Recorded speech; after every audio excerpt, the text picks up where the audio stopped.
មនុស្សដែលមានសទ្ធានឹងមានលក្ខណៈ3ទី1ចង់ជួបអ្នកណាដែលថាជាមនុស្សល្អជាអ្នកមានគុណធម៌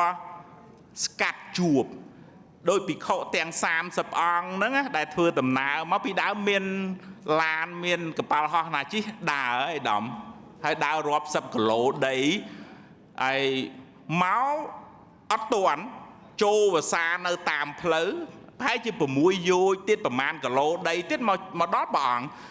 ហើយលោកអើយអញហើយអញដូចមិនស្រួលក្នុងចិត្តសោះពីព្រោះបំណងទិសដៅមកថ្វាយបង្គំព្រះសម្មាសម្ពុទ្ធមកចាំវសាមួយព្រះអង្គហើយមកអត់ទាន់ក៏នៅ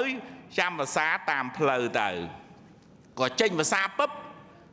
មេឃមិនទាន់ដាច់គ្រាប់ភ្លៀងណាភ្លៀងកករដូវចុងរដូវវសាខែហ្នឹងលោកក៏និមន្តធ្វើដំណើរមកថ្វាយបង្គំព្រះអង្គហើយមកកាត់សទូងកាត់ភក់កាត់ជ្រាំកាត់អូភ្លៀងសទឹកអ៊ូបនួធ្ងន់កដុកសម្ពុតជីវរពីដើមមិនស្ដើងចឹងណាឯដំធ្វើពីថ្មីធ្វើពីកចៅអីវាមិនអីទេញោមត្រូវទឹកទៅវាធ្ងន់ហើយមកថ្វាយបង្គំព្រះអង្គក៏សួរថាចាំភាសានៅនឹង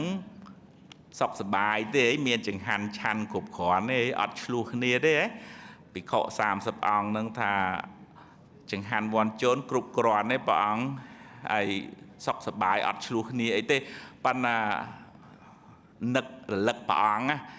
ញាតិញោមតែចង់លើកមកមនុស្សដែលមានសទ្ធានឹងចង់រកមនុស្សល្អញាតិញោមចង់អ្នកណាដែលថាមានគុណធម៌នឹងចង់ស្កាត់រកដោយភិក្ខុទាំង30អង្គចង់មកជួបព្រះអង្គអញ្ចឹងហើយបំណងទី2លក្ខណៈទី2របស់អ្នកមានសទ្ធាគឺចង់ស្ដាប់ធម៌បើនិយាយភាសាសាមញ្ញថាចង់រៀនសូត្រអ្នកដែលមានសទ្ធាចូលចិត្តរៀនសូត្រចង់ចូលចិត្តស្ដាប់ហើយនឹងអ្នកមានសទ្ធាទី3ចូលចិត្តធ្វើទាននឹកឃើញណាអញបានធ្វើបុណ្យសบายចិត្តណាអញបានបំលែងរបស់ខាងក្រៅឲ្យទៅជាទ្រព្យខាងក្នុង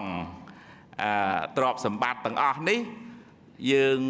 ស្លាប់ទៅយើងស្ពាយអីទៅអត់បានទេប៉ុន្តែបើបុណ្យកុសលយើងអាចយកទៅតាមខ្លួនបាន